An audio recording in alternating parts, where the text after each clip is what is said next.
pessoal, vamos lá para mais um aqui. Meu resumo aqui de enfermidades de Chagas. Generalidades aqui. Patógeno, Trypanosoma cruzi, que é o principal, ou esse Trypanosoma brucei aí também, mas o principal é o cruzi aí. Morfologia é flagelado, certo? Tipo de enfermidade que ele vai causar é adquirida ou congênita. A gente vai ver mais lá embaixo, mais detalhado. Os órgãos comprometidos, principalmente aí, é o coração e o tubo digestivo, que vai causar as megalias aí, né? O mega, esôfago, mega, se for cardio, na parte do coração vai ser cardiomegalia. Se for no tubo digestivo vai ser megacólon, megaesôfago, mas a gente vai falar mais específico um pouco lá embaixo. Então, principalmente coração e tubo digestivo. O hospedeiro é um inseto chamado de triatominto, que é o barbeiro, e também pode infectar aí a mamíferos também, certo? A forma evolutiva aí são 3, onde a gente vai encontrar os amastigotos, os epimastigotos e os tripomastigotos. Esse amastigoto aí sim é a forma intracelular, certo? Geralmente em transplante de órgãos aí acontece também a transmissão. E forma multiplicativa. Epimastigoto infecta aí o tubo digestivo do triatominto. Também é uma forma multiplicativa. Perceba que o epi, o nome já diz, né? Epi de fora. Então, esse epimastigoto vai ser uma forma multiplicativa dentro do triatomino, no tubo digestivo. E o amastigoto vai ser uma forma multiplicativa intracelular no homem, na pessoa, certo? E o tripomastigoto, esse tripomastigoto aí pode ser dividido em metacíclico ou sanguíneo. O metacíclico é a forma infectante vetorial. Opa, então perceba aqui. Se eu disse que essa é a forma multiplicativa do triatominto, né, o epimastigoto, se essa é a forma infectante, onde é que ele vai se multiplicar? Vai se multiplicar no tubo digestivo do triatominto, então vai sair de epimastigoto para tripomastigoto metacíclico. Já no homem, o sanguíneo é a forma infectante vetorial ou de pessoa a pessoa e também está relacionado com a forma aguda da infecção. Então, no homem, ele vai sair de amastigoto para tripomastigoto, porém, óbvio, sanguíneo, certo? Então, perceba que o amastigoto vira tripomastigoto e o epimastigoto vira tripomastigoto também, certo? Porém, o epi vai virar o metacíclico e o amastigoto vai virar o óbvio, é o sanguíneo. Então, ele vai sair de dentro da célula amastigoto para a corrente sanguínea, certo? E ele pode voltar de novo para dentro da célula, a gente vai ver esse ciclo lá, como é que funciona. Detalhe importante, né, das formas infectantes aí, vetorial, eu botei aqui como forma infectante vetorial, porque o barbeiro, né, o triatominto, ele pode chegar lá e picar o homem, ou a pessoa, ou o animal, e ele vai recolher novamente esse parásito aí na forma aí sanguínea, certo? Óbvio, tá? Então, por isso que eu coloquei a forma infectante aí, porque é a forma com que o barbeiro aí, ele pode picar aí a pessoa ou o animal e levar para outra pessoa quando ele está em tripomastigoto sanguíneo, até porque intracelular não tem como ele pegar, né? Como mastigoto. Quem é que ele vai infectar? Macrófagos, fibroblastos e células do corpo, que a gente viu que são células cardíacas e do tubo digestivo aí também, certo? Então, deixa eu abrir aqui. Perceba que ele começa aqui, ó, até pintei aqui de rosa já intuitivamente, e aqui de verde, e todos os outros são tripomastigotos, certo? Então, vou começar assim. O barbeiro, começar daqui o ciclo, óbvio, né? Pode começar de várias etapas, mas eu vou começar daqui. O barbeiro vai infectar com o quê? O tripomastigoto, certo? Esse tripomastigoto, qual é o tripomastigoto? Metacíclico, certo? Aqui, ó, tripomastigoto metacíclico, forma infectante vetorial. Então, o barbeiro ele vai infectar com esse tripomastigoto metacíclico e ele vai entrar nas células. Lá dentro da célula, ele vai virar aqui, ó, amastigoto. Ou seja, aqui dentro da célula, tá aqui uma célula provavelmente cardíaca, né? Que tem esse símbolo aí, né? Onde a gente vê aí a figura. Esse amartigoto, ele é intracelular. Então, esses amartigotos aqui vão se multiplicar, né? Vai entrar na célula cardíaca como triplo mastigoto metacíclico, vão virar mastigoto, vão se multiplicar e eles podem voltar para as células cardíacas de novo ou entrar na corrente sanguínea, certo? Óbvio, vai entrar na corrente sanguínea e voltar para a célula ou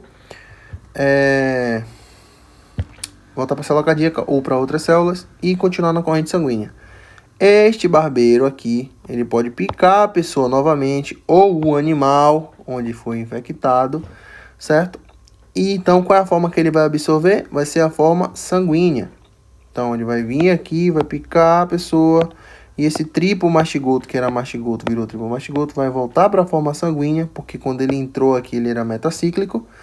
E aí sim, ele vai se multiplicar no intestino, né, do vetor e vai voltar aí de sanguíneo, né, de triplo mastigoto sanguíneo para epimastigoto, certo? E aí esse ciclo fica aí rodando, etc, etc, da forma como eu expliquei aqui, certo? Então perceba aqui, ó, que esse epimastigoto no tubo digestivo está justamente aqui do animal. Mas ele veio de onde? Ele veio do sanguíneo, certo? Para epimastigoto.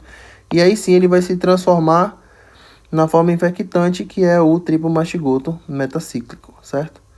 Esse é óbvio, esse metacíclico aqui vai voltar a ser amastigoto. Dentro desse amastigoto, ele vai ser sanguíneo. E assim fica rodando esse processo aí, certo? Então, lembrar só disso aí para não se perder. Aí fala de cada um aqui, dos três. Do triplo, do epi e do amastigoto. Começando pelo triplo mastigoto. Triplo mastigoto é a forma infectante, certo? Óbvio que infectante tem que ser o metacíclico, né? Se a gente está falando aí vetorial. Contém flagelos, certo? Seu local é sangue, aí de vertebrados ou intestino do vetor, certo? E ele não contém capacidade de se multiplicar. Ele não tem capacidade de se multiplicar. Aí fala assim, ó, o triplo mastigoto, que a gente acabou de falar, que é esse aqui, ele não tem capacidade de se infectar, de se multiplicar? Não. Para ele se multiplicar, ele vai ter que entrar na corrente sanguínea aqui do homem, aí sim ele pode se multiplicar. O epimastigoto é a forma de reprodução em vetor, né, ou em meio de cultivo. Contém flagelo, também é móvel, certo? E os metacíclicos se convertem a mastigoto para depois sim, depois da picadura do vetor, tá? Aquele mesmo processo que eu expliquei. A mastigoto é forma esferoidal ou oval, não tem mobilidade e é a forma de reprodução intracelular, ou seja, até coloquei aqui, ó, ele transforma em triplo mastigoto sanguíneo, dissemina por linfa ou pelo sangue, penetra em outras células e voltam a ser amastigotos, e somente os tratamentos completam seus ciclos, entre parênteses, epimastigoto, certo? Então, o que tem de diferente aqui que pode ser caia? Esses aqui são flagelados, com exceção, eu vou pintar os que não são. Esse aqui são de forma esférica, amastigoto, certo? Não tem mobilidade também, enquanto os outros são flagelados. E essa aqui, como eu já falei, né, a mastigoto é a forma como tá aqui em cima, né? A mastigoto é a forma intracelular. Epimastigoto é a forma do tubo digestivo do tratamento. E o triplo mastigoto aí pode ser metacíclico ou sanguíneo. Metacíclico é o infectante vetorial. Patogenia, aí sim que começa a parte interessante. Patogenia, a gente tem aqui a chagas principalmente adquirida e a congênita, tá? Perceba que a congênita está dentro de um subgrupo aqui, que é o período crônico determinado, certo? Foi assim que eu vi lá no slide e que eu entendi. Lá no começo eu falei adquirida e congênita. Então a gente vai interpretar essas duas etapas aqui da patogenia. A parte adquirida, ela está dividida em período agudo, período crônico indeterminado ou latente e o período crônico determinado. Agudo, indeterminado e determinado. No período agudo, há um aumento exponencial de parásito, certo? Tripomastigoto e amastigoto. E causam lesões em células miocárdicas, neuronais e também do tubo digestivo. Lembra que eu falei lá que era só tubo digestivo e miocárdica? Então também tem neuronal também. No tubo ou na parte miocárdica vai causar miocardite aguda. Na parte de neurônio pode causar meningite. E no tubo digestivo pode causar miose focal. Miose é relacionado à parte de muscular, né, onde perde os movimentos aí, certo, do tubo digestivo.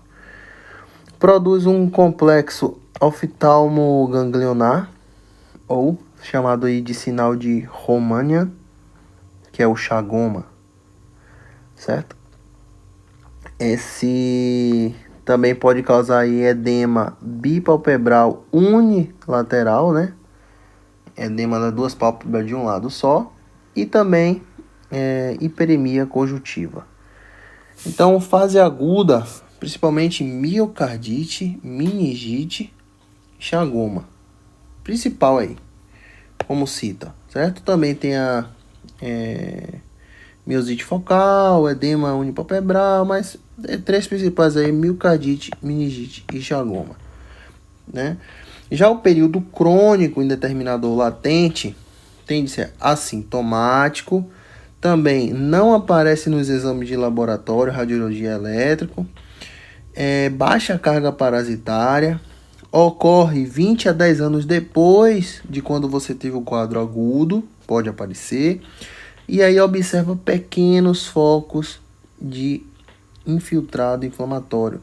Isso aqui foi o que ele falou, pequenas áreas no coração ali de necrose, né, de inflamação, bem pouca ali, pequenas áreas. Por isso que é difícil de acusar no exame laboratorial, na radiologia. Então esse período crônico indeterminado ou latente é assintomático. Aí sim vem o período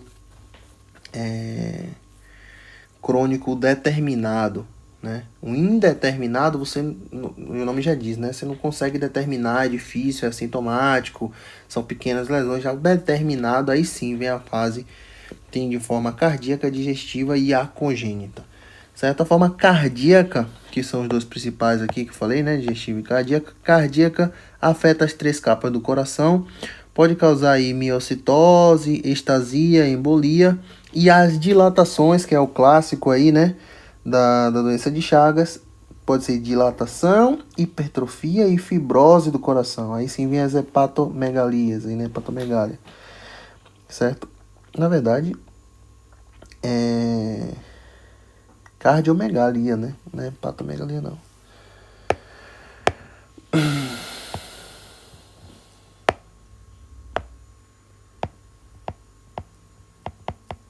Assim entendo. Cardiomegalia, certo? As cardiomegalias aí, que geram insuficiência cardíaca, trombocitose, aí pode ir pro rim, pro pulmão, mas o clássico aí na fase determinada é cardiomegalia, certo? Embolia pode ser miocitose e estasia também, né?